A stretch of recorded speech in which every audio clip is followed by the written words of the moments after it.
A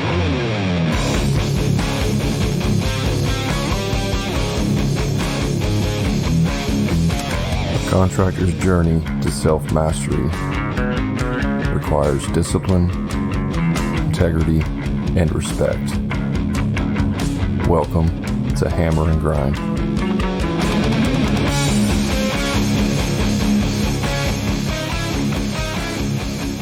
What's up, everybody? I'm your host, Brad Hebner, and I'm here with my co-host, Eric Triplett, and welcome to Hammer and Grind, the podcast built for contractors. Real contractors, true stories, real solutions. If this is your first time here, you've missed a ton of great podcasts. We want you to go back and listen to all of them, but we also want you to leave us a review and share it with another contractor. Let them know that they can receive value from these podcasts as well. We want to remind you about our free Facebook group called the Contractor Profit Group. Lots of great conversations happening in there. Meet up with other contractors, share like-minded thoughts, and get advice in there. Or if you want to take your business to the next level, you want to step up your game, check out our paid coaching group called the Profit Club. We have weekly coaching calls, training, webinars, all kinds of things happening in there to take your business to the next level. Find out more information about that at our website, hammerandgrind.com/the Profit Club. On today's episode, we're talking about something might be in your face, Eric. It's your job to create significance. It's my job to touch people's lives with water and build ponds. But in order to do that, you have to have a team that feels significant and with purpose and objectives. And so it really is the job of the owner of the company, the entrepreneur, it goes back to culture. Like this so ties to our last podcast about culture. The employees have to feel like they're significant in growing your business and taking everything to the next level. Well, yeah. So let's unpack what that is. I want to start with the definition of significance. Then I want to share something with you that I don't know if you know this or not about me, Eric. I'm going to share it with you. The definition significance is the quality of being important, the quality of having notable worth or influence. Number two version is the meaning of something. So if you just focus on the quality of being important, we all want to feel important at whatever we do. Doesn't matter if it's with your spouse or at work or whatever, your kids, we want to feel important, right? So the thing I want to share with you, Eric, is I took a test many, many years ago. It's called StrengthsFinders 2.0. If you haven't taken that, I highly recommend people look it up. It's costs a few bucks. You can take it online. And it's done by the Gallup? I think it's Gallup. I could be totally butchering this, but it's one of the leading poll companies in the country. But you take this thing and they give you your top 5 characteristics. And my number 2 characteristic is significance. Interesting. Then why do we fight over this word so much? How come you just didn't have it off your tongue? We had to fight for half an hour over the word. I had to think about it. You had it the whole time. I had to. It was on my mind, but I couldn't spit it out, man. I had to think about it. I had to dig deep. It went from purpose, objectives, missions, goals, all this. And it's you had it the whole time. For those of you that don't know or listening to this, we usually have a pre-podcast strategy session. And it's usually an argument. Yeah, it's usually 20, 30 minutes of us arguing about what we're going to talk about and what. And honestly, that if we recorded that would probably be much more entertaining than the actual podcast. 100%. No, but this is good. This is good stuff. It challenges us. The thought behind me wanting to talk about these kind of things is as I went from the solo guy to one guy to 2, 3, whatever, and kind of expanded upon things. I've always tried to make my team feel important and part of a bigger picture. And then sometimes it gets lost. And then, Brad, just recently, I have to tell you this, I got to a point where I had more guys than I could legitimately give them task lists of things to do. And so I tried to create some autonomy and I'm like, hey, you're in charge of all the trucks. Just make sure all the oil changes are done and the tires rotations. And if we need new tires, let me know and we'll get it done. And I tried to just create autonomy. But the reality is, the truth of it is, if you had someone super dynamic that handled everything with complete autonomy, they probably would be their own boss. They would probably be running their own company. So you have to help create, like establish for them how to get that done, because they don't know how to get it done. Like, it was easy for you to do it all these years, but now you have to scale it up amongst people below you. Yeah, I don't know if it was easy to do all these years, but that definitely goes back to hiring the right people. And I think this is where a lot of contractors get it wrong, is they want to hire C players and then try to make them act like A players. You know what I mean? And so you can hire a C player, and then if you give them a bunch of lists of things that they need to be responsible for and give them significance, it doesn't automatically make them an A player. So I think that the first thing is you got to hire A players, A, B players. And then once you do that, then when you give them a list or give them significance, they take it and run with it. And they actually develop it farther than what you thought it was going to be. Yeah, I mean, that's a really good point, Brad. But I mean, you know as well as I do, a lot of contractors coming up, they're probably charging too cheap anyways to get the work on the board, to do the stuff. And then for them, like, to physically be able to afford the A player, like to be able to pay A player prices, they can't justify it. They're not even making that kind of money. Like, to be able to afford like a real high end A player that wants to help establish a company but not do all the stuff themselves, they need a pretty solid wage. And most craftsmen to contractors coming up, they don't even know how to do that yet. So there's a tug of war right there. Like, well, I would love to pay this guy $40 an hour, but I can't afford it. I only make $25 an hour. Well, yeah, I mean, we've done many podcasts on why you need to charge more, right? Like, if you're not charging more, if you're listening to this right now and you don't charge enough to pay yourself, at least $40 an hour, if your employees are making more money than you don't need to be worrying about significance. You need to be worrying about how to charge more money. Like, that's going to be your number one priority. But Sure. if you're making the right money, if you're making good money, and now you're trying to develop your business and maybe scale it, maybe you want to make it better, maybe you want to tweak the profit line, the profit margins even tighter, like, now you can look at significance, right? Now you need to create significance in your team. So I disagree with you that you have to pay a bunch of money to get an A player. Yes, A players are going to want, if they're aware of it, that they're an A player, they're going to demand higher pay. But there are A players out there that don't even realize they're actually A players. And I'm not saying you can take advantage of them, but you might be able to start them out at less money, and then they can work up. But here's the thing too, when you hire a true A player, whatever you pay them won't matter, because they will make that money back. I see that. But so here's my disagreement with you is you can create significance with a C player, and we like, this is a dicey topic, because you really want to get rid of your medium performing, employees. Like, the medium performing employees are probably the most dangerous people, right?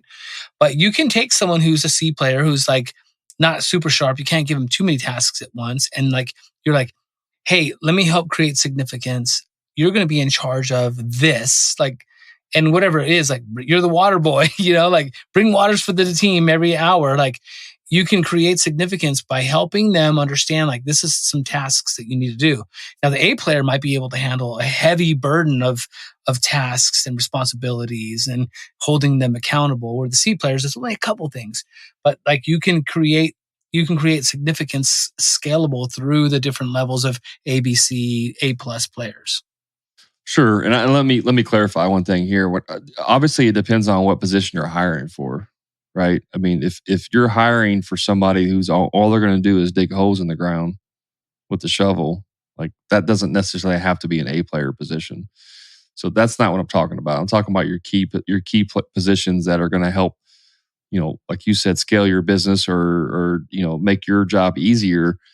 Those key positions typically need to be A players. And I have a guy on my team right now, and he's probably a low B player in skill wise, in personality and character wise, he's an A. Like, he's a great, just a great dude. He's just, on the skill side of things, he's not that good. And so, this isn't about like grading your employees. And we kind of went down a wormhole there of that, but it ties into significance, because just because you create a checklist for your employees does not automatically make them turn into this awesome team member. And I think it's important to state that. It's about creating significance for your team at what level they're at. Does that make sense? For sure. Well, let me take it even a little bit deeper. Like, can we take this all the way down to the solopreneur?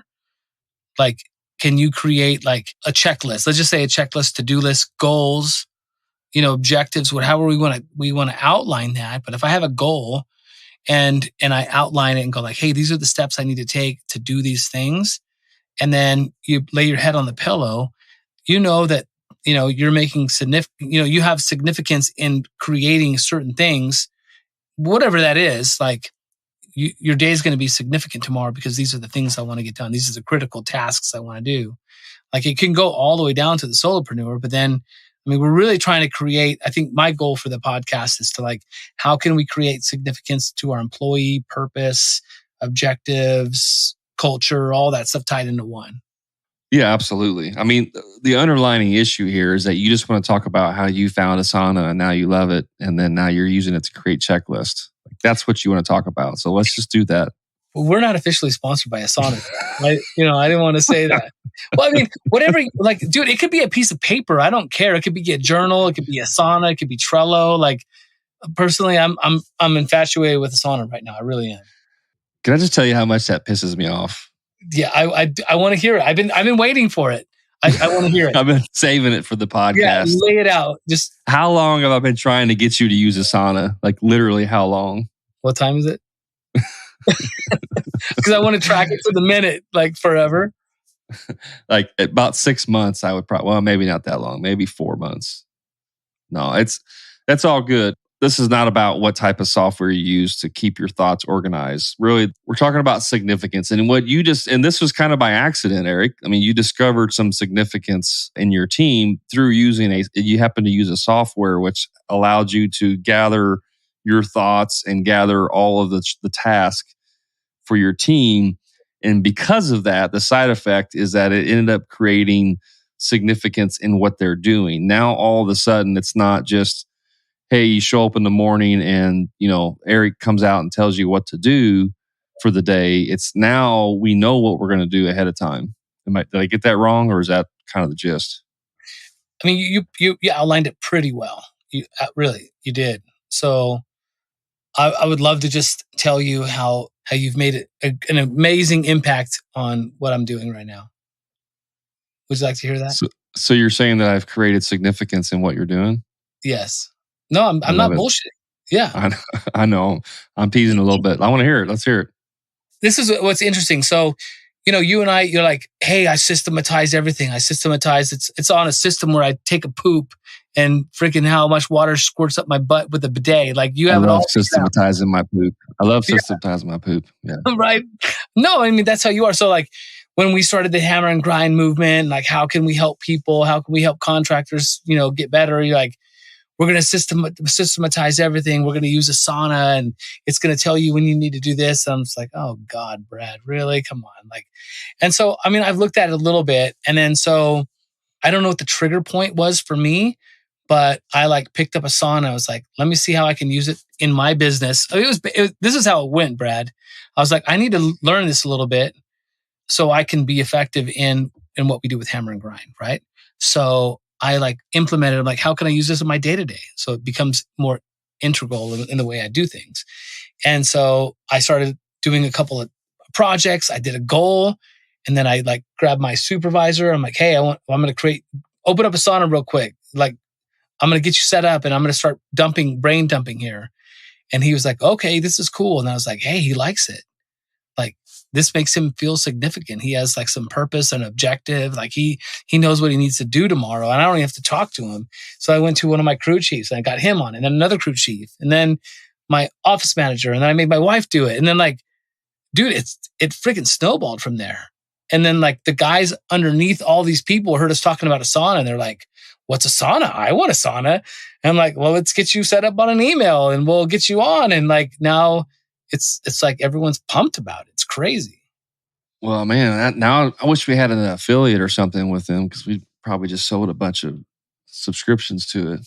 but Well, no, I mean, maybe, but I mean, you said Trello's like, you like Trello a little bit better than Asana, but like right now, like my team's in motion and it's working pretty good. Aren't they kind of the same or? yeah, well, it doesn't matter which one you use, honestly. And it doesn't even matter what platform it is. The thing is that you put down directions or guides or to-dos, whatever you want to call it, whatever you did, like you put that on paper, you put it in the digital format, and now your team can see that. And now all of a sudden, now everybody knows what they're supposed to be doing, right? There's no wondering anymore, like who's supposed to put gas in the truck, whatever, at the end, who's responsible for that? Who's responsible for making sure the trailer's locked up at the end of the night? Like all those little things that just get left undone. Now, when you assign it to someone, now everyone knows. And the other benefit of that too is that if you assign, locking the trailers up at night to, John Doe, and the trailer doesn't get locked up at night, who are you going to go talk to first? Right now, John Doe didn't do his job. As long as he knows. Can we change the name of the podcast right now? What's the name of it? Systematizing significance. Well, look, I want to come in here right here because what's crazy is like as you get more people, like you can manage like 2 or 3 people, 4, 5, 6 people, 7 people, and then it gets a little chaos, right? If you add more to that, it's just and you shouldn't have to live through that chaos. Some people can't manage through that chaos. Like for me, organized chaos I do okay in, but there's a certain point, it's like a breaking point. Like, and I felt like recently there was a breaking point of like there's just too much going on. And what's cool about using Asana and this software is it's made me realize some of the weaknesses in my team because I can see who's not following through. I can see the guys that are checking off their significant tasks that they need to get done to help manage certain projects. And then I can see the other ones that aren't getting them done. And there's like chasing butterflies out in the freaking wilderness. Like, what are you doing? Like, you got to get this done. There's a few critical tasks I need you to get done every day. It's significant to help our team grow and prosper and be able to move forward. But it's helped expose some weaknesses that's been really, really fun to see. That's all important. I mean, for me, the purpose of this podcast in creating significance and why it's your job as the owner to create significance is because people want to feel significant. Number 2 on my list is significance. I want to feel significant. The reason why I wanted to start Hammer and Grind with you is because I wanted to make a significant difference in contractors, right? Like that's part of my why. That's my purpose in the world is to help other contractors. I do that. I create significance. We do that through the podcast and through our groups and so on. So when you create all of the information for your employees that they need to know about, it helps them stay focused on what's important. And now they feel like they're part of a team because going back to John Doe, if he's the one that's responsible for locking the trailers up at night, as minor and a detail as that may seem, it's obviously important, right? Because if you don't lock the trailers up, somebody comes steal all your tools. That's an important thing. But if you assign that to John Doe, now all of a sudden he feels significance in that. That's an important task that he's responsible for. And so when you can do that in your business and you automate, like, let's just say you have 120 tasks that need to be completed in your business on a daily basis, depending on the scale of your size, right? You should assign all 120 tasks to somebody, like different people, whether you have 5 people or 20 or 1, they all have to be assigned to someone. And so now whenever you know what your role is, and your team knows what their role is, now they feel like they're part of the team and that now they become significant. They become significant part of the team. No one else can lock the trailers up except for John Doe. That's his job, his responsibility. Well, it's interesting, and I'm just going to bring it up, and you're probably going to be pissed because we argued for half an hour over it before the podcast. But it's like, not about purpose. Don't even bring it up. I'm going to punch you. Well, I mean, so look, I mean, there is a little bit of purpose here. Like some people in life just need to, their purpose is to just make French fries. That's kind of their thing. I make people smiley by. That's not purpose, dude. Why are you bringing this up? I knew you were going to do this. I knew. I would freaking tackle you right now. I'll punch you in the knee. I knew you were now. going to bring this up on the podcast. I knew you were. Well, I mean, some people are that simple, man. I mean, and what? How come you can't be okay with that? I want the listeners to settle this argument for us. I think this would be a fun experiment. I want you to go onto our social media, I don't care where, and just tag us and let us know your thoughts. Because to me, purpose is like what you're here on earth for, right? There's a book called The Purpose-Driven Life. Like that's what you're on earth for. And if you're going to sit there and tell me that your purpose on earth is the make French fries, I'm going to have to argue with you that is not what your purpose is. So the question is, what is purpose? Is it something that you just do on a daily basis, or is it what you're called to do in life? I mean, we can agree to disagree on this, and that's fine. I don't care if the No, I want to hear the listeners. Okay. I want to settle this argument fair and square. If listeners say that you're correct, then that's cool. That's fine. I'll still punch you in the nuts. It's like, and I'll have to punch in the air to get that high. But the reality you probably have to jump up in the air to do that. The reality is, like, some people are that simple, and that's okay, you know, and that's fine. Like you can create significance that simply, you know. Like I'm going to help you make the best French fries in the planet. I'll teach you how to do it. This is like us, like you arguing about oranges, and I'm arguing about apples. Like literally, that's what this conversation's about. It's two totally different things, except we're calling them bananas. Okay, like, that's what it feels like. That's well. I love mango. So what's the next step? Where do we go from here? Oh man, down. We just keep going down in the ratings. That's where we go. Listen. The reality is, Brad, I managed a lot of guys for a lot of years, and this is at the point I'm at right now.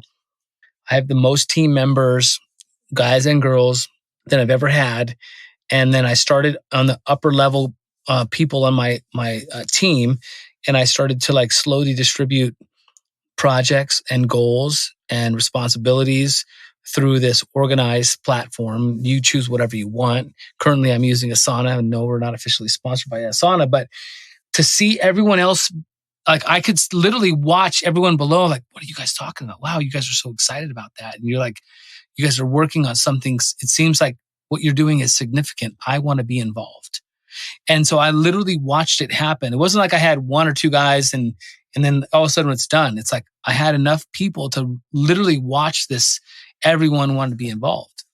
And so I'm like getting guys into the program that I really honestly feel like it's probably kind of premature. Like, what are they going to do? You know, like, and it's terrible because I'm thinking like, well, they don't have enough significance yet. But then it's that inner battle. I'm like, well, let's create significance.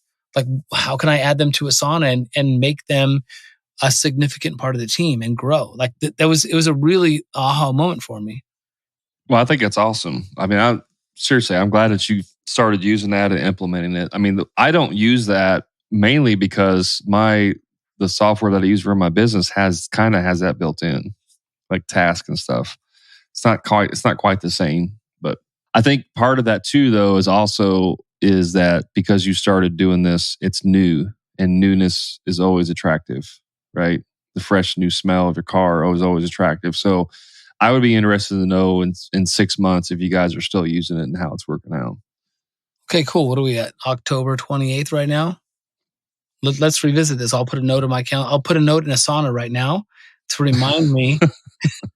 I love it. In like April 28th or something like that. We're like, we revisit it. So I'm telling you, whether it's Asana or Trello or some kind of new platform, I think the process of creating significance through the employees is like, I was doing it beforehand, but it wasn't so organized. That's what's been like this really eye-opener for me. I mean, I love this because it's like, to me, it's blatantly obvious, but to you, it may not be so. I mean, basically what you did is you just created a system.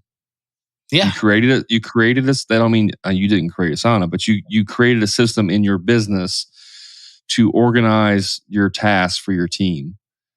And so it did, two things. It created significance for your team. Now everybody wants to be a part of it. And two, it organized you and streamlined everything. And now you're organized in your thoughts and your task, right? Whereas before you may have felt kind of, like you said, controlled chaos.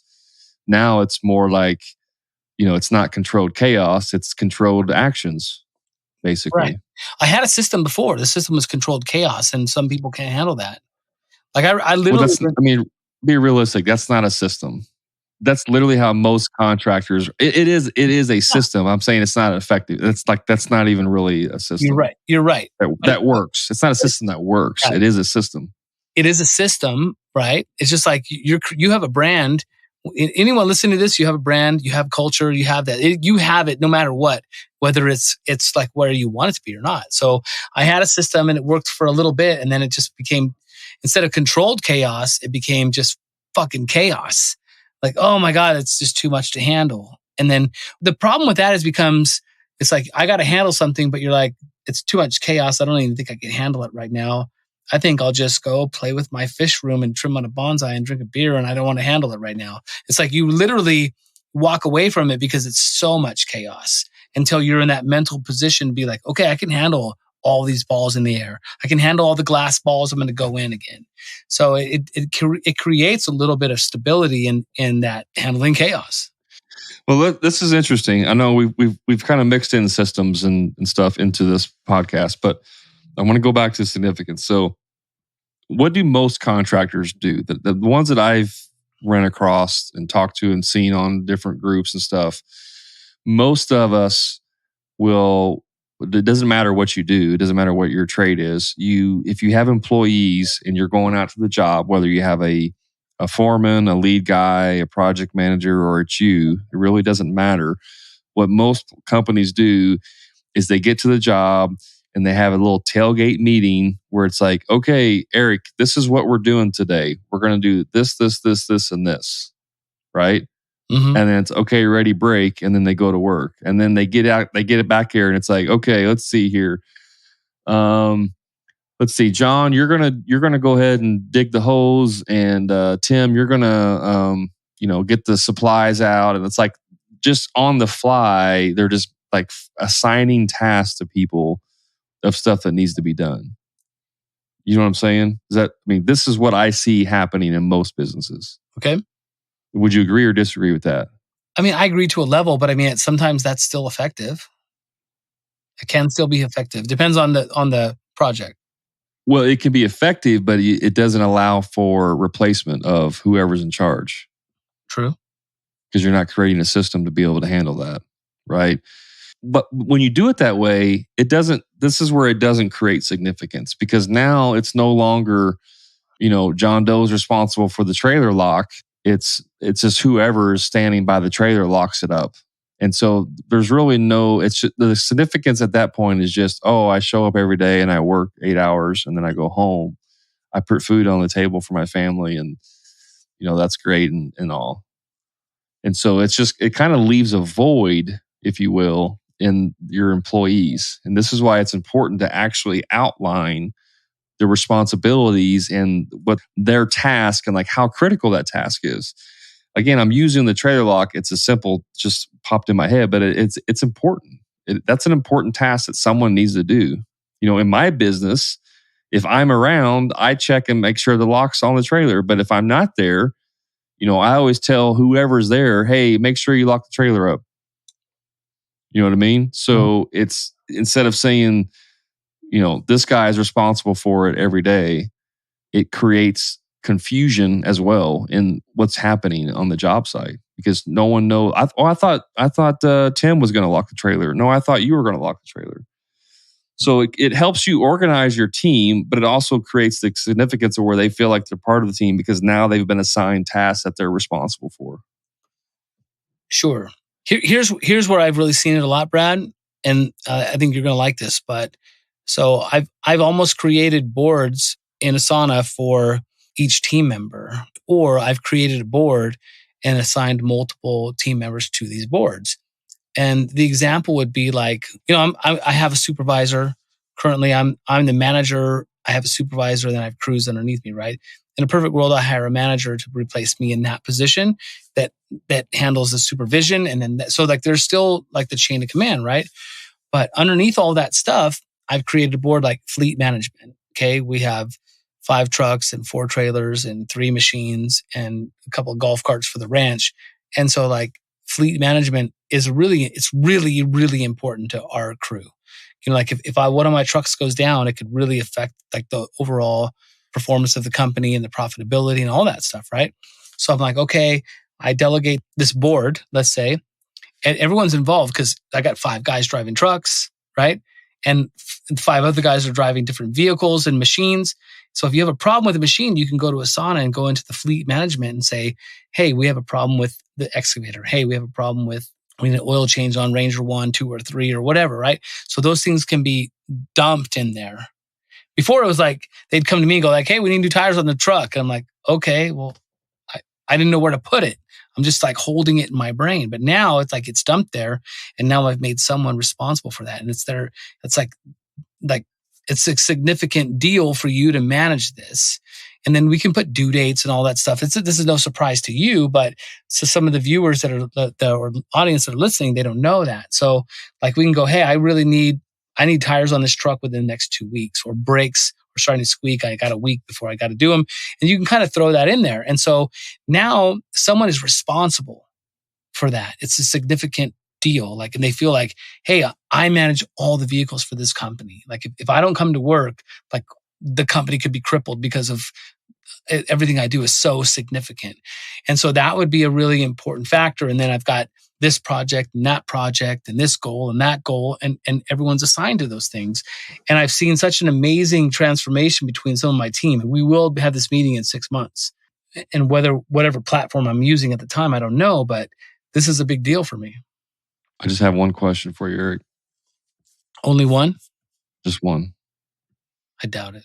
Where on your job board is your dump trailer battery listed?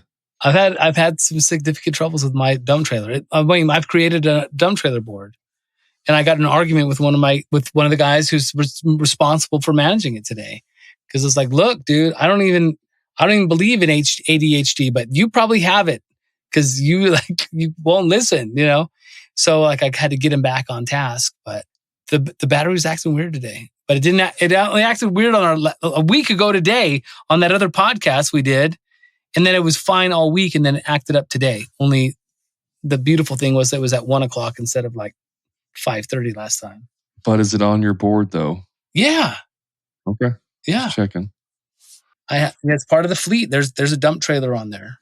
All right. So there's one other element of significance I want to talk about, and that is in the actual work that you do for your customers, right? Obviously, the most important thing that you can do in your business is what you do, like what you actually do, whether you're an electrician or a pond builder or remodeler. Obviously, some jobs are going to have more wow factor at the end. If you're a plumber and all you do is service work, you're just fixing leaky toilets and stuff like that. There's not like a ton of wow factor in that, but you are saving people, who are in a pickle, like people so that's important. Like you're doing an important job. And so you create significance, and it's important that you tell your team like why that stuff's significant. Like you have to actually explain it to them and do it often.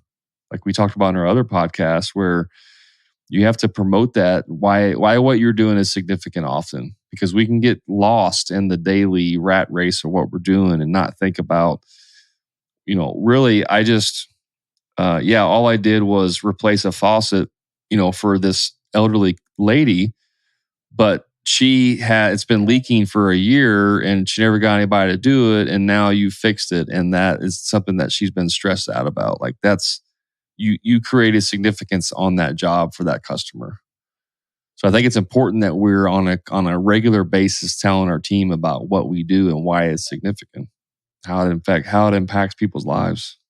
For sure. I mean, that's going to go back to culture for sure, right? And purpose and why, and like why we do what we do.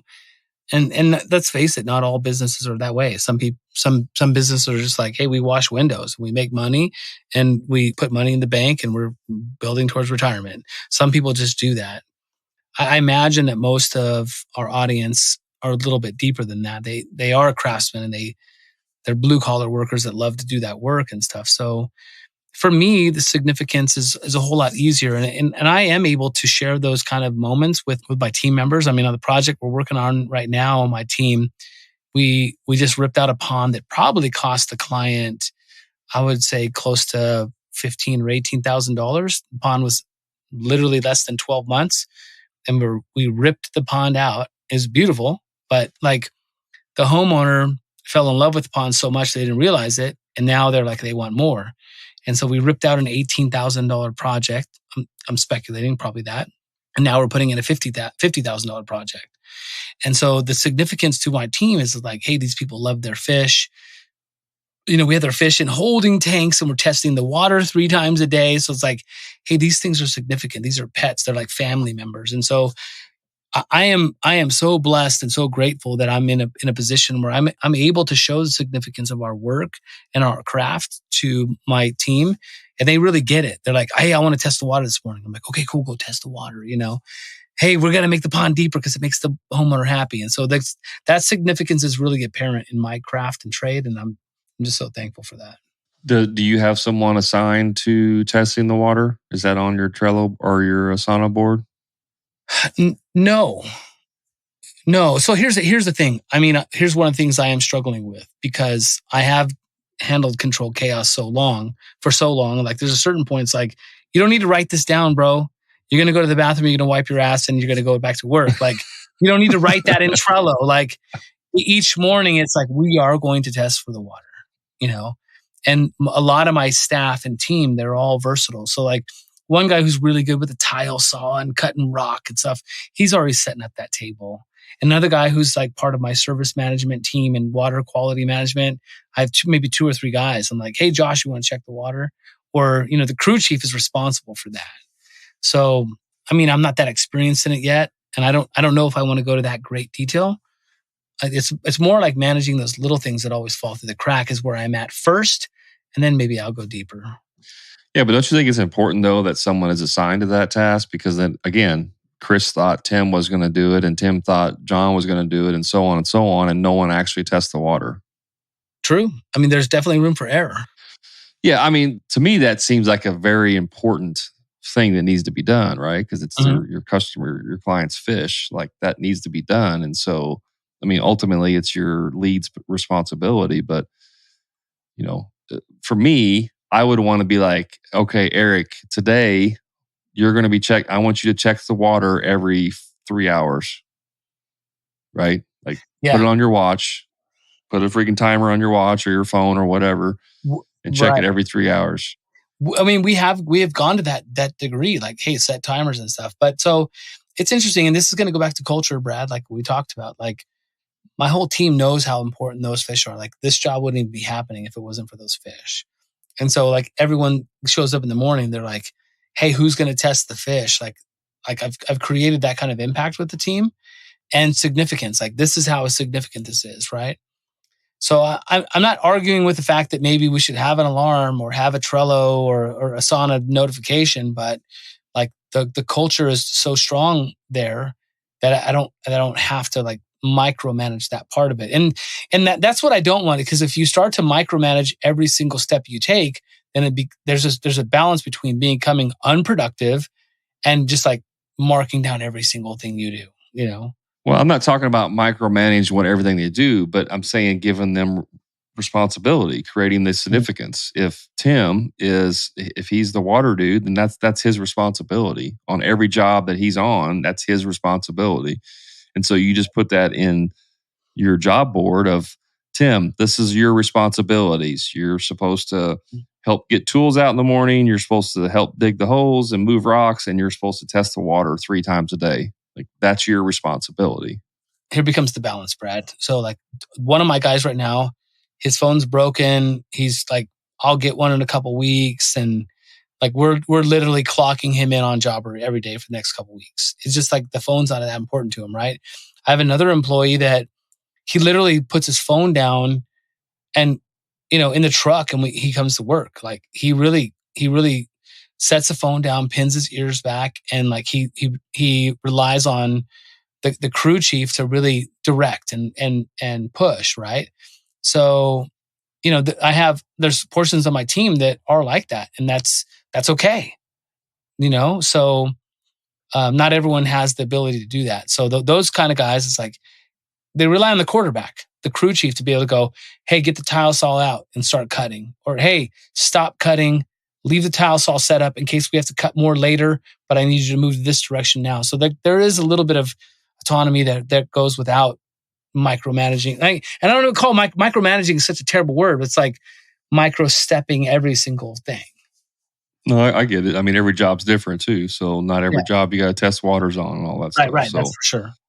No, I totally understand that. I'm just saying, like, that should be part of like your pre-game game plan of like, this is what we're doing on this job.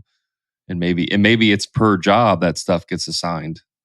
On this job, you're going to be responsible for checking the water. On this job, you're going to be, responsible for cutting tile and everything that's associated with tile or whatever, stone, whatever he's cutting. You know what I mean?